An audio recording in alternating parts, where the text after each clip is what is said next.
પણ અંદરનો એક ભાવ હતો કે આ સમાજની દીકરી છે ને, અમારી દીકરી છે. પરિસ્થિતિનું નિર્માણ થયું ત્યારે એક વણીભાઈ વડીલ સમાજના મોભી માણસ મને કહે, શું ભગત, વ્યવસ્થા આપણે ઊભી કરવી પડશે ભાઈ. આપણે એક દીકરીના બાપ નથી. કોઈના ઘરે એક દીકરીના લગ્ન હશે, કોઈ એક દીકરીનો બાપ હશે, કોઈના ઘરે બે દીકરીના સમૂહ લગ્નમાં લગ્ન હશે, કોઈ બે દીકરીનો બાપ હશે. પણ એક સમાજના આગેવાન તરીકે, સમાજના એક અગ્રણી તરીકે આપણે 15 દીકરીના મા બાપ છે, એની અંદર કોઈ જાતની કમી નથી રહેવા દેવી. એટલા માટે કહીએ છીએ, વાતો ચીતો ઘણી બધી થાય, કોઈનો ભાવ એવો ન હોય કોઈ સમાજને મેણું બોલવું, પણ એ ભાવની વચ્ચે આ દીકરીઓ હરસફેર આ મંડપની વચ્ચે આ સમાજના આગેવાનોના, સમાસ્ત્ર જ્ઞાતિજનોના વચ્ચેથી જ્યારે વિદાય થાય ને, ગમે તેવી પરિસ્થિતિમાંથી ભાઈ સવાસે લોહી ચડી જાય છે. સમાજ માટે જે કરવું પડે, આ દીકરીઓ માટે જે કરવું પડે ને, એ બધી તૈયારી છે. અને આ બધી તૈયારી માત્ર આગેવાનો એકલા નથી, એ તમારા ભરોસે આગેવાનીઓ એ તમારા સહકારના કારણે હિંમત રાખીને આવા દીકરીના રૂડા પ્રસંગ કરે છે. અને ત્યારે આજે 15 દીકરીના મા બાપ અહીંયાથી વિદાય થશે. દીકરી તો એના સાસરે ઘરે જતી રહેશે, ઘરે લગ્ન પ્રસંગ છે. આ બધી વ્યવસ્થા ઊભી કરવામાં, ચીજ વસ્તુ આગળ પાછી લેવામાં, કોઈ સગાવાલાની ત્યાંથી વસ્તુ લેવામાં, ખૂણો ખાચકો ખોળ છે ને, આડી અવડી પડેલી વસ્તુ એમને મળી જશે. પણ અહીંયાથી બાપ ઘરે જશે તો એને એની એક લાડકવાઈ દીકરી નથી મળવાની. આજે નહીં મળે. આજે જે મા બાપના આંગણામાં 18 વર્ષથી દીકરી ઉછરી મોટી થઈ અને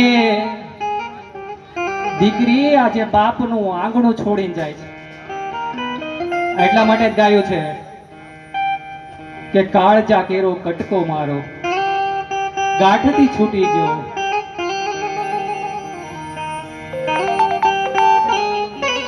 હૃદય ભરાઈ જાય મિત્રો. અમને આ બધો કોઈ શોખ નથી, પણ આ જે દીકરી છે ને, એ મારા સમાજની દીકરી છે, મારા પરિવારની દીકરી છે. તમે જ્યારે એન્ટર કરો ને ત્યારે એક સરસ મજાનું બોર્ડ માર્યું છે કે મારું કુંભાર સમાજ છે ને, એ કોઈ સમાજ નથી, એ વિશ્વનો મોટામાં મોટો પરિવાર છે.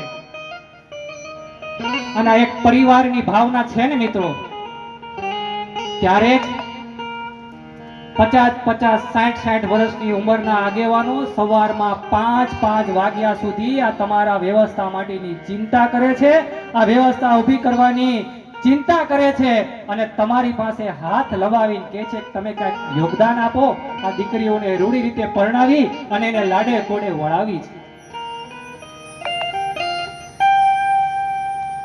અને મિત્રો, આવા જ કાર્યની અંદર તમારો સહકાર માંગીએ છીએ.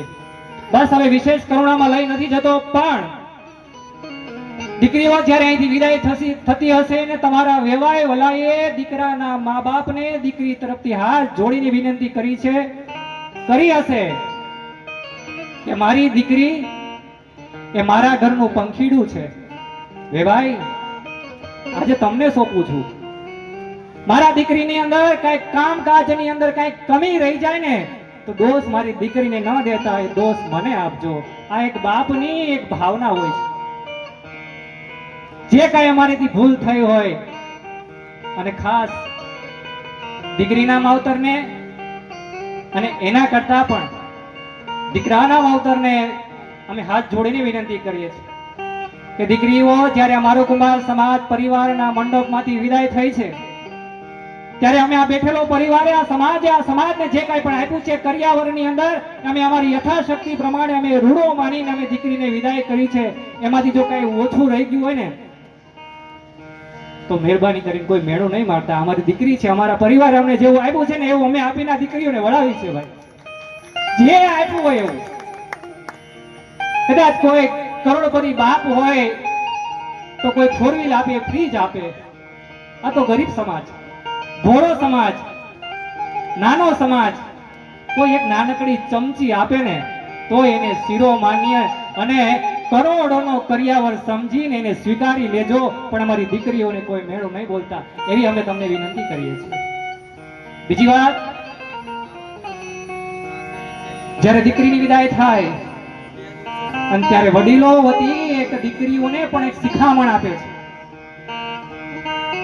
એવી જ રીતે આ સમસ્ત મંચ ઉપર બેઠેલા વડીલો વતી અમારી 15 દીકરીઓને એક શિખામણ છે કે તમે જે ઘરના આંગણાની અંદર જાઓ, અત્યારે તમે તમારા મા બાપને ગળે મળીને તમારું હૃદય ખોલીને તમે વિદાય થયા હશો. પણ જે ઘરની અંદર, જે આંગણાની અંદર તમે પગ મૂકો છો એ હવે તમારા સાસુ સસરા નથી, પણ એ તમારા મા બાપ છે એવું સમજી અને તમે એમની સાથે વ્યવહાર કરજો. બીજી વાત એ કરવી છે કે વેવાઈવાલાને પણ વિનંતી છે કે તમારા ઘરે અમારી 15 દીકરીઓ, અમારી દીકરીઓ જ્યારે આવે છે ને એને એક વહુ તરીકે નહીં પણ એક દીકરી તરીકે તમે એને સ્વીકાર કરજો. આખો પરિવાર હળી મળી અને સંપીને રહેજો ને એવી આ સમસ્ત આગેવાનોના હૃદયની એક ભાવના છે. આ ભાવનાને સ્વીકારજો. અને નાનકડી એક છેલ્લી વાત કહી દઉં. આપણે ઘરની અંદર આપણા માટે કોઈ એક સારા એવા ચંપલની જોડી લઈએ ને અને જ્યારે પગમાં પહેરીએ ને તો 2-3 દિવસ તો આપણને ફાવે નહીં. એમાં કદાચ ફરફોલા પડે, એડજસ્ટ થતા 2-3-4 દિવસ થોડોક સમય લાગે ભાઈ. તો એવી જ રીતે આ દીકરીઓ જે છે, જે મા બાપના આંગણાની અંદર 18-20 વર્ષ સુધી મોટી થઈ છે, એ તમારા ઘરે એક નવું પાત્ર તરીકે તમારા ઘરે આવે છે. એને કદાચ એડજસ્ટ થવામાં 4-6 મહિના કે વર્ષ દિવસનો સમય લાગે ને તો થોડુંક આગા પાછું કરીને એકબીજા ચલાવી લેજો. થોડુંક સાસુ પણ સહન કરજો, થોડીક દીકરીઓને પણ વિનંતી છે કે તમે સહન કરજો. કારણ કે આ દીકરીઓ આ મંડપમાંથી વિદાય થયા પછી અમને કોઈ એવા સમાચાર મળે કે ઘરે નાની મોટી સમસ્યામાંથી એવું છૂટું થયું ને ત્યારે અમને પણ દુઃખ થાય છે, અમને પણ એક ચિંતા થાય છે કે અમારી દીકરીને આવી સમસ્યાઓમાં આવો નિર્ણય લેવો પડ્યો. નથી ગમતું મિત્રો. એટલે ખાસ અને છેલ્લી વાત, અહીંયા જે પણ બેઠેલા આગેવાનો છે ને એક વ્યવસ્થાના ભાગરૂપે આગેવાનો છે. બાકી તો મારા ને તમારા જેવા આમ સામાન્ય માણસ છે. વજુભાઈ અત્યારે આગેવાનના તરીકે અહીંયા બેઠા છે. કાલ સવારે તમે બજારમાં તવીથો લઈને સામા મળશે. મણિભાઈ અત્યારે અહીંયા આગેવાન તરીકે બેઠા છે. કાલ સવારે એની દુકાને થેલો લઈને તમને સામા મળશે. આ એક વ્યવસ્થા છે અને આ એક પરિવાર છે.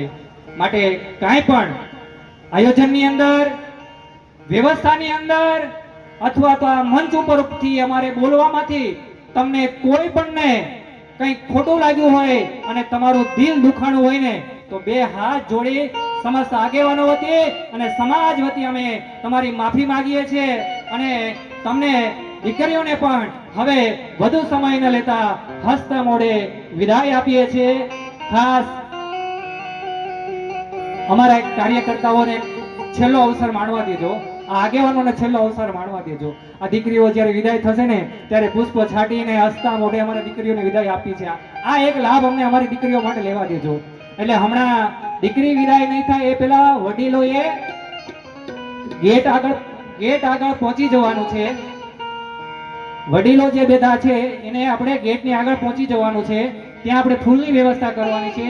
એન્ટ્રી ગેટમાંથી પ્રવેશ કરી અને દીકરીઓએ બહાર નીકળવાનું છે. ત્યાં વડીલો તમને પુષ્પ છાંટી અને હસતા મુખે લાડકવાળી દીકરીને જેમ વિદાય આપતા હોય ને એવી રીતના તમને વિદાય આપી છે. એટલે આ અવસરનો લાભ અમને લેવા દેજો. સાથે